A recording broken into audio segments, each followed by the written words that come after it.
1.5 का question number 5. Right the smallest 5 digit number and express it in the form of its prime factors. कौन सा digit लिखने के लिए कहा है हमें? Smallest 5 digit. Question number 5.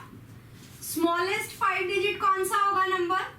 Smallest 5 digit number. अगर हम स्मॉलेस्ट डिजिट की बात करें वो तो है 0, लेकिन 0 को आप कितनी बार भी लिख लो रहेगा तो वो 0 कितने भी डिजिट का नंबर तो नहीं बनेगा. अगर मैंने 3 टाइम्स 0 लिखा तो क्या वो 3 डिजिट नंबर बना? नो. 0 मीन्स 0, आप चाहे उसे कितनी बार भी लिखो. तो स्मॉलेस्ट 5 डिजिट लिखना है. 0 के बाद जो नंबर है 0 से बड़ा, डेट इज 1. तो 1 2 3 4, तो ये हो गया स्मॉलेस्ट 5 डिजिट नंबर. अब हमें इसके प्राइम फैक्टर्स लिखने हैं.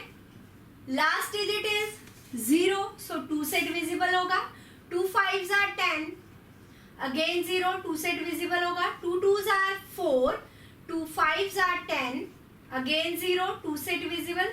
2 2s are 4, 2 5s are 10, again 0, 2 6s are 12, 2 2s are 4, 2 5s are 10.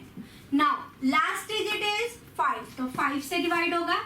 5 1s are 5, 12, 5 2s are 10, 2, 5 5s are 25. Again last digit is 5, 5 2s are 10, 2 बचा 25, 5 5s are 25. Again 5 5s are 25, 5 1s are 5. So prime factors of smallest 5 digit number is 2 into 2 into 2 into 2 and 4 times 5. 1 prime number नहीं है, हमें prime factors लिखने हैं. तो क्या आया? 4 times 2 and 4 times 5. दोबारा बता रही हूँ. स्मॉलेस्ट 5 डिजिट नंबर 1 और लास्ट में उसके पीछे कितनी जीरोस? 4, तभी तो 5 डिजिट का होगा. 1 2 3 4 and 5 मीन्स 10,000. तो 10,000 के हमें प्राइम फैक्टर्स लिखने. लास्ट डिजिट 0 है तो 2 से डिविजिबल होगा. जब तक लास्ट डिजिट 0 है 2 से डिविजिबल हो रहा है. उसके बाद लास्ट डिजिट आ गया 5, तो 5 से डिविजिबल हो रहा है. तो लास्ट में हमारे पास आ गया 1. सो प्राइम फैक्टर्स क्या है?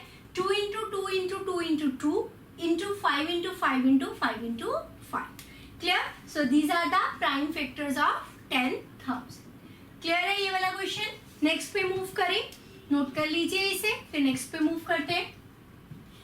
नेक्स्ट क्वेश्चन क्या है? Find all the prime factors of 1729 and arrange them in ascending order. इस नंबर के हमें प्राइम फैक्टर्स फाइंड करने हैं. जो फैक्टर्स आए उन्हें असेंडिंग ऑर्डर में अरेंज करेंगे. असेंडिंग मीन्स असेंडिंग ऑर्डर में पहले क्या लिखते हैं? छोटा नंबर, देन उससे बड़ा एंड उससे बड़ा. Now state the relation if any between 2 consecutive prime numbers. Consecutive क्या होते हैं? लगातार. कि मान लो अगर मेरे पास ये प्राइम नंबर आ गए 3 5 7, एक एग्जांपल ले रही हूँ, मैंने इनको असेंडिंग ऑर्डर में लिखा. तो कंसेक्यूटिव मीन्स इन दो के बीच क्या रिलेशन है और इन दो के बीच की रिलेशन सेम होगा. Relation if any. तो ठीक है, सो स्टार्ट करते हैं क्वेश्चन नंबर 6. फैक्टर्स फाइंड करने हमें. 1 7 2 9. लास्ट डिजिट 9, तो 2 से डिविजिबल तो नहीं. 9 11 18 एंड 1 19, 3 से डिविजिबल नहीं. 4 के लिए लास्ट 2 डिजिट 29, डिविजिबल नहीं. लास्ट डिजिट ना 5 ना 0, 5 से भी डिविजिबल नहीं. 2 से डिविजिबल नहीं, 3 से डिविजिबल नहीं, तो 6 से भी नहीं. अब आया 7. 7 से डिविजिबिलिटी चेक करते हैं. 7 के लिए डिविजिबिलिटी क्या थी? लास्ट डिजिट को मल्टीप्लाई करो 2 से 18, सब्ट्रैक्ट करो रेस्ट ऑफ द डिजिट से. 12 minus 8, 6 minus 1 दिस. अगर ये 7 से डिवाइड होता है, 7 2s are 14, 1 7 2s are 14, हो गया डिवाइड. तो ये 7 से नंबर डिविजिबल होगा. तो चेक करते हैं. 7 2s are 14, 3 बचा 32, 7 4s are 28, 32 minus 28 4, 49, 7 7s are 49. Clear? Now अब हमारे पास नंबर आया 247। फिर से वही प्रोसीजर से चेक करके देखेंगे कि इसके फैक्टर्स बन रहे हैं या नहीं बन रहे, किससे डिविजिबल हो रहा है। 7 है, 2 से नहीं। 7 + 4 11 × 13 3 से नहीं। लास्ट 2 डिजिट 4 से नहीं, ना 0 ना 5 से नहीं। 2 3 से नहीं तो 6 से भी नहीं। 7 से चेक कर लेते हैं। 7 2 = 14, 24 - 14 10, 7 से डिविजिबल नहीं। 3 डिजिट्स 8 से नहीं। सम ऑफ डिजिट 13 9 से नहीं। लास्ट डिजिट 0 नहीं तो 10 से नहीं। 11 के लिए sum of digits at odd places and even places. 7 + 2 9 - 4 5, 11 से डिविजिबल नहीं होता। तो अब हमें किसी और नंबर से देखना पड़ेगा। 12 से डिविजिबल होगा तो उसके फैक्टर 3 और 4 से भी होना चाहिए, लेकिन ये नंबर तो ना 3 से डिविजिबल था ना 4 से। तो अब मैं चेक करती हूँ 13 के लिए। 13 से डिविजिबल है। 13 1 = 13, 4 - 3 2 - 1, 13 9 = 117। 4 है डिविजिबल कंप्लीट। सो 13 से डिविजिबल हुआ 19। 19 is again a prime number, किसी भी और टेबल पे नहीं आता, तो 19 1 = 19। क्लियर? याद रहेंगे कि कैसे फाइंड किया हमने इसके फैक्टर्स। सबसे पहले हमें 2 से लेके डिविजिबिलिटी रूल से चेक करना स्टार्ट करेंगे, क्योंकि फर्स्ट प्राइम नंबर 2 ही है। 2 से नहीं, 3 से नहीं, सबसे इस तरह से हम डिविजिबिलिटी रूल से चेक कर सकते हैं। क्लियर? नाउ हमारे पास फैक्टर क्या है? 1729 = 7 × 13 × 19. Now prime factors in ascending order. Prime factors in ascending order. 7 13 19. अब देखो क्या इनके प्राइम फैक्टर्स के बीच में कोई रिलेशन है, चेक करते हैं।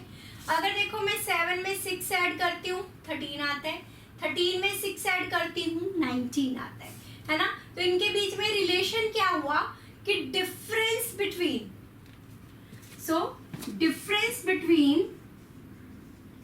difference between two consecutive prime numbers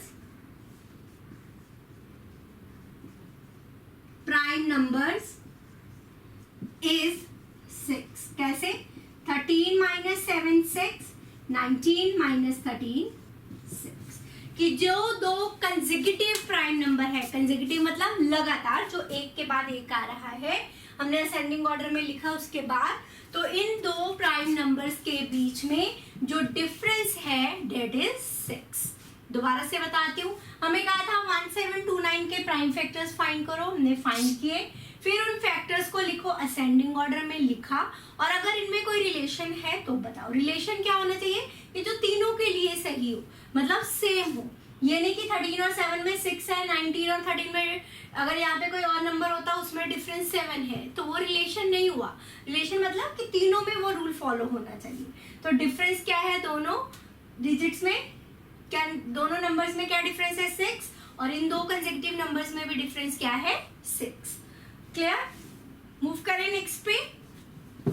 now next क्या कहा है? Question number 7, the product of 3 consecutive numbers is always divisible by 6. 3 लगातार कोई भी नंबर, उनका प्रोडक्ट कह रहे हैं हमेशा 6 से डिवाइड होता है। Verify this statement with help of some examples. सबसे पहले हम नंबर लेते हैं 1 2 और 3। ये नंबर है, पहले 3 कंसेक्यूटिव मीन्स लगातार। 3 2 = 6, 6 × 1 is 6। अगला नंबर ले लेती हूँ 2 3 4, 4 3 = 12, 2 = 24, 3 4 5, 5 4 = 20, 20 × 3 is 60। नेक्स्ट ले लो 5 6 7, 6 5 = 30 × 7 210। नेक्स्ट नंबर ले लिया 7 × 8 × 9, 9 8 = 72 × 7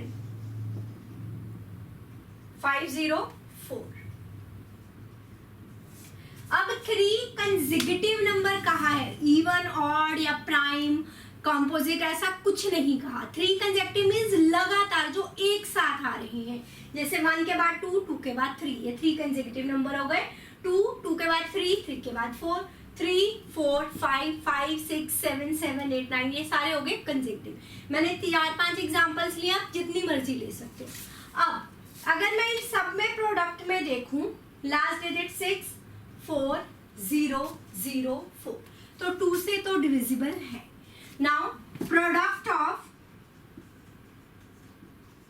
all these numbers is divisible by 2 as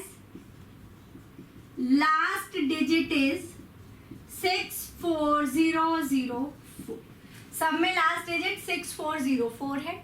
now sum of the digits, sum of digits check करते हैं। Product of all these numbers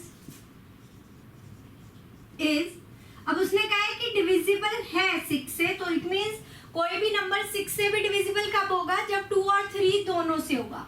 divisible by 3 as sum of digits 6, 4 plus 2 6, 6 plus 0 6, 2 plus 1 3, 5 plus 4 9 is divisible by 3। Clear? तो मैंने सम of digits लिया, इनका सम of digit है 6, 6, 6, 3 और 9, ये भी डिविजिबल बाय 3 है। As the product is divisible by both 2 and 3, therefore it must be divisible by 6। अगर कोई भी नंबर 2 और 3 से डिविजिबल है तो 6 से भी डिविजिबल होगा। तो सो राइट डाउन, यहाँ पे लिख रही हूं मैं, as product of 3 consecutive number, as product of